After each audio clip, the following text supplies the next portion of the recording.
Fala aí galera, beleza? Quem fala com vocês é o Balta e sejam bem-vindos de volta, né? A nossa agenda, estamos retomando aqui, mas a gente deu uma pausa por uma boa causa, né? E eu gostaria de compartilhar algumas coisas aqui com vocês nesse vídeo, né? Principalmente sobre tecnologias e algumas coisas que mudaram no Balta.io durante esse mês de março, tá? Então fica ligado que esse vídeo vai ser muito bacana. Então pessoal, a gente deu uma pausa aí de mais ou menos um mês, né? Praticamente o mês de março todo aqui no YouTube. No site a gente não parou com as aulas, né? Parou só uma semana com as aulas, que foi a semana de migração, né? Mas aqui no YouTube a gente acabou dando um tempo porque produzir conteúdo realmente dá trabalho, né? Eu não tinha essa métrica, mas pra vocês terem uma noção, para produzir 160 minutos de conteúdo a gente leva 35 horas, né? Então essa é mais ou menos a métrica que a gente tem, contando tudo, né? Gravação, edição e tudo mais. Então a gente acabou parando, né? Dando uma pausa durante o mês de março. Aí nós somos comunicados para os alunos, tudo. Mas demos uma pausa aqui pra gente migrar o Balta.io, né? Então assim, o Balta.io ele tava no ar, ele tá no ar, né, desde 2013, né? E a última versão que eu fiz do Balta.io, acho que foi dezembro ou novembro de 2013, né, com Angular 1, Node, Mongo, né? E um monte de outras coisas. Então assim, tava bem desatualizado, né? As tecnologias estavam defasadas. O player estava antigo, né? Não tinha uma boa responsividade, não tinha um bom suporte no mobile. Dentre N outros problemas, né? Problemas não, né? Mas melhorias que podiam acontecer na plataforma e realmente não tinha, né? E eu parei no começo do ano passado, né? Começo de 2018, mais ou menos, né? Eu parei para refazer a plataforma, né? Parei e falei assim, cara, vamos fazer tudo de novo, vamos fazer o site. A gente chamou até uma empresa, né, para fazer. Vocês viram o visual novo do site. Já estava um bom tempo no ar, né? Mas a plataforma ainda não, né? A parte nova da plataforma ainda não. Mas enfim, a gente remodelou, né? Criou um manual de identidade visual, tudo mais, né? Algumas coisas que a gente não tinha em relação à marca ainda, né? E aí a gente chegou na questão da tecnologia, né? Falou, putz, precisamos implementar isso, né? A plataforma precisa ter isso. A gente quer trocar o meio de pagamento, a gente utilizava o PayPal antes, a gente queria passar a pagar, a utilizar um outro meio de pagamento, né? Sem ser o PayPal, por suporte, API, integração e N outras coisas, né? E acabou que chegamos no impasse, falamos assim, compensa mais escrever uma plataforma nova, né? Ou compensa dar manutenção nessa, né? Colocar tudo que a gente tem para pôr aqui, né? Isso remete a gente muito na vida real mesmo, né? Porque nas situações de vocês aí também, vocês também devem passar por isso, né? Tem sistema que é legado, tecnologia antiga, né? E você fica naquele impasse, fala, cara, será que compensa migrar esse sistema, né? Ou será que compensa dar manutenção, né? A gente chegou nesse mesmo ponto. E aí, por questões óbvias de tecnologia que já estava ultrapassada, né? E processos novos, principalmente, tinha muito processo que era novo, né? Se fosse a questão da tecnologia, eu não ia nem... confesso para vocês que eu ia dar um tapa no HTML, CSS, né? Talvez jogar um Ionic no front-end, né? Mas não ia mexer no back-end, no API, né? Na API. Mas o que aconteceu é que a gente tinha que remodelar processo, né? Então, quando eu comecei o Balta.io, quando eu fiz as primeiras partes do Balta.io, saiu tudo da minha cabeça, né? E obviamente, né, cara, cabeça de desenvolvedor é aquela coisa, a gente acha que sabe tudo, mas no fim a gente não sabe nada, né? Então a gente não tinha uma equipe de marketing, não tinha nada na época, né? E as coisas elas foram se remendando nesses processos até que chegou uma hora que realmente, cara, como que é o processo de sign-up, né? Como que é o processo de compra, como que é o checkout, como que vai fazer isso, como que vai fazer aquilo, quais tipos de assinatura que a gente vai ter. Assim, a gente sentou e redefiniu tudo, né? Então com novos processos fez jus a migração. Então tive que tirar meu chapéu de desenvolvedor, né? Colocar um pouco a tecnologia de lado e sentar e obviamente olhar e falar assim, cara, realmente tem processos novos, né? Faz todo sentido ter uma migração nova, ter uma API nova, né? Ter coisas novas. Então assim, nessas conversas, né, a gente chegou à conclusão que a gente queria um checkout mais transparente para vocês, né? Queria facilitar muito a vida de vocês, queria uma gestão melhor da conta de vocês, queria obviamente que vocês tivessem acesso ao player de uma forma muito mais intuitiva, mais nativa, né? Que ele é o carro-chefe nosso, tá? Então a gente tomou como base isso e daí a gente pensou se ia fazer nativo, se ia fazer híbrido, se ia fazer não sei o que, né? Então, começando pelo back-end, né? O que a gente escolheu para trazer no back-end do Auto.io, tá? A gente tinha muita coisa já escrita em JavaScript, né? Escrita em Node e Mongo, tá? Então a gente já tinha muitas funções escritas e bem escritas lá na época do Auto.io, né? E como o Node não mudou muito de lá para cá, foi muito mais fácil a gente fazer a nova API em Node, tá? Não usei nem o Nest, Node TypeScript. É um cara que eu gosto muito, eu ponderei muito em usar, realmente, eu fiquei com vontade de usar, porque eu tenho... No curso vocês estão vendo, no curso 7180, vocês estão vendo o quão simples e o quão bacana o Nest é, né? E o quanto ele deixa organizado o código, todas as coisas, né? Mas, cara, eu ia ter que reescrever uma porrada de coisa que eu não queria, principalmente a parte de marcar a aula como concluída, que é chato, né? Você marcar progresso da aula e um monte de outras coisas. Então, assim, a gente acabou optando pelo JavaScript porque foi uma migração muito mais tranquila, né? A nível de código e, obviamente, o JavaScript bem escrito também, ele é bacana, tá? Ele não perde quase em nada pro TypeScript. O TypeScript tem uma tipagem, eu acho fantástico isso, né? Eu sou desenvolvedor C Sharp, né? Não tenho dúvidas de que eu gosto da tipagem, né? Mas o JavaScript também a gente consegue fazer coisas muito bacanas com ele e consegue deixar o código muito bem organizado. Quando eu criei a primeira vez o Auto.io, eu não tinha o async e await ainda, né? No JavaScript, então ficava aquele código macarrônico chamando den, e eu usei o Bluebird para fazer o promise, né? Para encadear as promessas, né?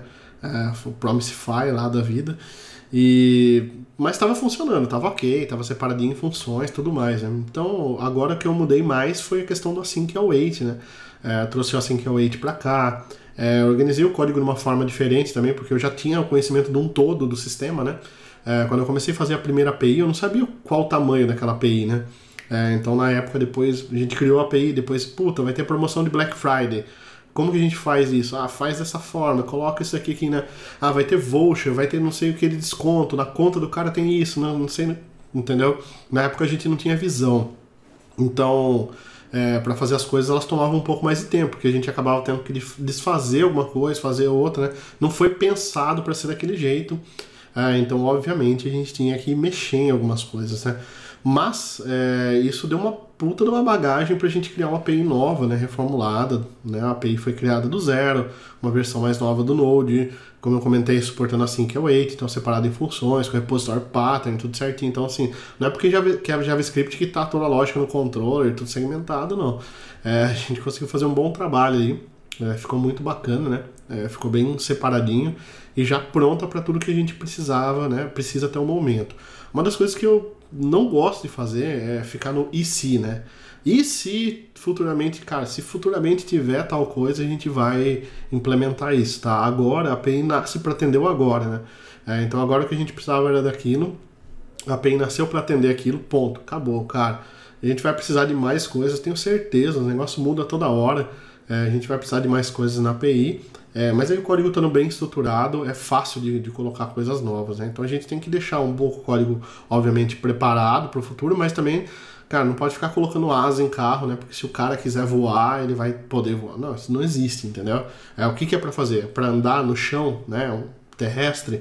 Então beleza, então tem que ter roda, então ótimo, tá? Tem roda, tá bom, então tá funcionando. Então nossa API tá com roda, tá funcionando, tá show, né? A gente passou por um período de migração também dos dados de vocês, que não foi fácil migrar, porque quando os cursos foram modelados, eles foram modelados de um jeito e agora estão sendo exibidos de outra forma, né? Estou separando em módulos, antes eu separava em cursos, vários cursos, agora eu estou separando um curso maior com vários módulos, né? A questão do certificado, gerar fingerprint de certificado, um monte. A gente aproveitou para fazer tudo do zero, né? E aí, obviamente, a migração é o que toma mais tempo, né, cara? Não a migração do código em si, entendeu? Escreveu o código lá, você colocou um teste de unidade lá para ver se tá marcando a aula como concluído, beleza, né? Agora e a migração de dados? A migração de dados é mais complexa, né? Você tem que trazer base para o local, testar no localhost, ver se aquilo está funcionando, né? E por aí vai, né? Não foi uma tarefa fácil, tanto que a gente lançou o site sem os dados, né? A gente lançou o player sem os dados e depois a gente foi migrando, né, aos poucos os dados, porque realmente a gente queria que vocês utilizassem, né? Que já sentisse o feeling, né, de vocês, se vão gostar ou não. O que tem de errado, né? E daí a migração a gente ia fazendo aos poucos e é o que tá rolando ainda. Alguns dados ainda estão tão inconsistentes, mas já está nos finalmente aí, é pouquinha coisa, é 1 ou 2% que está com discrepância só, né? E aí, saindo do back-end, a gente vem para a encrenca, que é o front-end, né? Front-end e mobile, né? Na verdade. Que é o seguinte, a gente tem hoje... Estou excluindo o site, tá, pessoal? O site a gente fez com uma empresa, o site, gerou HTML, tudo pra gente. Tá usando o UIKit, né? Os componentes bases do UIKit, então vocês vão ver que tá a cara do UIKit lá. Mas assim, pra gente isso é tranquilo, né? É o de menos agora. Então eu tô focando mais no player aqui, tá? Na conversa, tô falando front-end web apps, não websites, tá?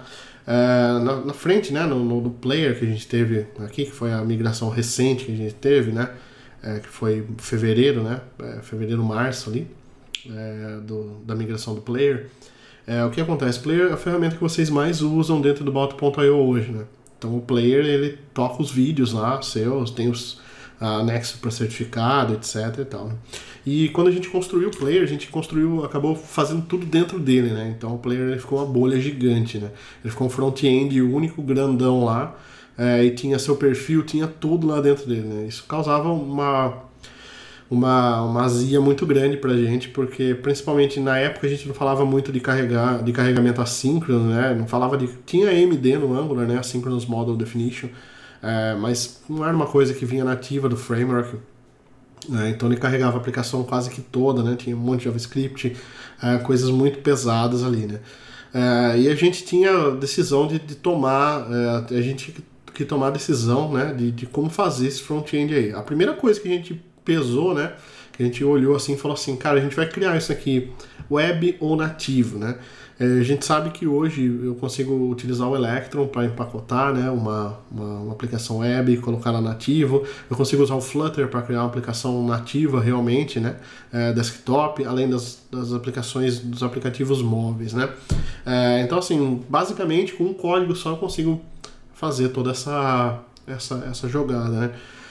Porém, a gente optou pela web ainda, né? A gente sabe que o suporte para PWAs no iOS ainda não é o ideal, né? Na verdade, está um pouco longe de ser o ideal, né?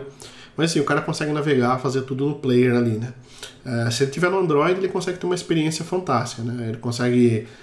no iOS também consegue adicionar a tela inicial, né? Mas no Android você consegue deixar ele como se fosse instalado ali mesmo, você consegue receber até os push notifications que a gente envia, né?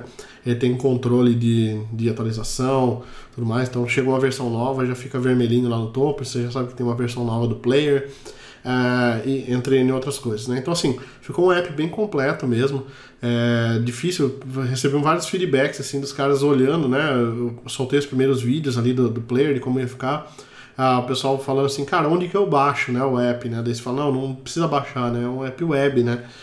Então é realmente esse feeling que a gente queria passar, né? Que é, assim, I can't believe it's not native, né? Eu não consigo acreditar que não é nativo essa aplicação. Então ela tem um feeling bem nativo mesmo, principalmente se você tiver no Android, tá? Desculpa o pessoal do iOS, não é que a experiência no iOS esteja ruim, você vai navegar, vai fazer tudo que você faz no Android, né? Só que a experiência de PWA no Android a gente sabe que é um pouco diferente, né? E a gente acredita que no futuro mais ou menos próximo aí a gente tenha algumas features, né, do player melhoradas para iOS, de acordo com o suporte PWA que a Apple vai lançar, né? E a gente também chegou numa conclusão, depois analisando, né, no nativo, a gente chegou numa conclusão também que não precisava de nada que exigisse nativo, né? Então assim, não tem nada do nosso app hoje, do nosso player, que exige que o player seja nativo, né? Hoje a gente não tem suporte a vídeos offline por questões de pirataria e etc, né? Então assim, a gente não precisa do storage local para armazenar isso então. Então beleza, seria uma das coisas. A gente tem hoje o push notification, mas a gente usa assim, o push notification não é um impeditivo para a nossa aplicação rodar, entendeu? Então você pode usar o player normalmente, entendeu? Que você vai receber os e-mails de novas aulas, e a única coisa que se você tiver no iOS você não vai receber um push notification. Se você tiver no Android vai chegar um push notification com notificação de novas aulas e tudo mais. É a única diferença que a gente tem, né? Então nesse quesito acabou que a gente optou por web. justamente pela praticidade que a gente tem, né, pelo conhecimento, obviamente, porque eu que ia desenvolver essa parte do player, né, eu que fiquei com essa task de desenvolver, e obviamente eu me sinto muito mais confortável em desenvolver web do que nativo. E se fosse nativo eu utilizaria o Flutter para fazer esses apps nativos, tá? Mas a gente acabou optando pelo web porque ele resolvia todo esse problema que a gente tinha, que não era um problema grande, né?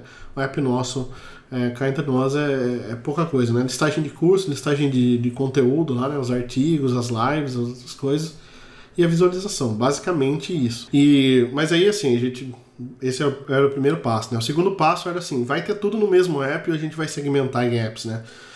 Então, assim, a gente já começou a tomar as decisões por aí, né? A gente tomou a decisão de segmentar em vários apps. Então, hoje a gente tem um app que é o account.balta.io, que você pode entrar lá, comprar sua assinatura, cancelar sua assinatura, fazer o que você quiser. E a gente tem o player, que é o tocador de conteúdo, tá? E assim a gente vai segmentar em várias apps depois. Vai ter suporte.balta.io. Então, assim, vão ser URLs distintas, aplicações menores, né? Cai num conceito aí de micro front-ends, né? Não é um conceito muito maduro ainda e pouco falado, né? Mas a gente segue o mesmo padrão. A gente segmenta o front-end em vários, né? Não precisa ser tão segmentado quanto microserviços no back-end, mas a gente segmenta para a aplicação não ficar tão grande, né? Então era fácil de atualizar. Então hoje, se eu quiser jogar fora o account balta.io, fazer um account novo, utilizando React, por exemplo, eu consigo fazer em pouco tempo, entendeu? Então o batch size, né, o tamanho da mudança, né, que a gente tem ali é pouco, né, não é muito grande. Se der qualquer problema ali no account, eu vou lá no account e resolvo no account, o player não é afetado, não preciso lançar atualização do player nem nada, né. Então isso aí traz uma segurança, um conforto pra gente na hora de ter as aplicações, né? Claro que isso também traz os ônus, né? Porque você tem que compartilhar o token de alguma forma, a gente não está compartilhando ainda o token, né? Então você tem que fazer o login separado, né? No account, no player, por enquanto. Certificados digitais, tem que ter um certificado digital para cada aplicação. Você tem várias web apps rodando, né? Então o custo fica maior, obviamente, né? E aí pro front, né, a gente acabou escolhendo pro front dessas apps, né, que são apps mesmo. Acho que não tem muito segredo, a gente acabou escolhendo o Ionic, né, o Ionic 4, a versão mais nova do Ionic. Ele tem um suporte excelente para mobile, né, e tudo que a gente precisava, né, de componente para aplicação a gente acabou encontrando nele, né. Novamente, são aplicações que são mais line of business, né, a low B, né. Então, assim, os componentes são os componentes padrão de formulário, etc. Um slider aqui, uma coisinha diferente, progress bar ali, mas no mais são mais formulários, né? Coisas do tipo card, são aqueles componentes que o Ionic tem, né? A gente consegue se virar dentro dele, né? Então, a escolha do Ionic foi porque na versão 4 ele foi totalmente remodelado com Stencil, né? Que é a utilização do Web Components, e ficou muito mais leve, né? Tá usando todos os recursos do CLI do Angular por padrão agora, né? Então, o esquema de rotas e tudo mais. Então tá um puta no framework, tá um negócio bem legal. E, cara, ele já troca a UI, né, pro iOS e pro Android. Então você tá no iOS, ele manda notificação do iOS, tá no Android, ele manda notificação do Android. Então isso é fantástico, né? E fora que ele provê uma experiência ali pro usuário fantástica, né? Não tem nem o que questionar. O cara olha ali, dificilmente ele consegue distinguir se aquilo ali é uma... Lógico, ele consegue distinguir porque ele instalou aquilo ali através de uma URL, né? Mas se for um usuário assim que já vê o app rodando ali, ele não sabe distinguir se aquele é um app nativo, né? Ou se aquele é um app web rodando no device. Beleza? Então, pessoal, esse vídeo aqui é justamente para isso, para comentar nessas segmentações do Balta aí, e as decisões e o porquê das decisões que a gente tomou, né? Principalmente para ficar uma lição aqui, que a tecnologia ela não dita, né, o futuro do produto, né? O produto dita qual tecnologia que vai ser utilizada, né? Então, às vezes, mesmo se você não é dono da empresa, você querendo fazer de um jeito, as tecnologias, né, o mercado ele exige que seja feito de outra forma, né? E aí eu falo para vocês a importância da gente ter um leque grande de possibilidades, né? Então, poxa, você conhece ASP.NET? Eu conheço ASP.NET, cara. Minha especialidade é ASP.NET C#, entendeu? Mas para esse momento, Node, né, e JavaScript eram melhores. Eu amo TypeScript, né? Eu queria codar em TypeScript o negócio, mas para migração, para o tempo que a gente tinha, foi muito mais sábio reutilizar o que a gente tinha no JavaScript para cá, né? Cara, eu adoro React, adoro não sei o que, mas vamos fazer um front dessa forma, né? Nesse formato. Queria fazer algo nativo, mas, cara, será que nativo é o caminho nosso, né? Será que a gente vai conseguir implementar tudo que a gente quer com nativo? Será que na web, né, os nossos usuários não estão na web?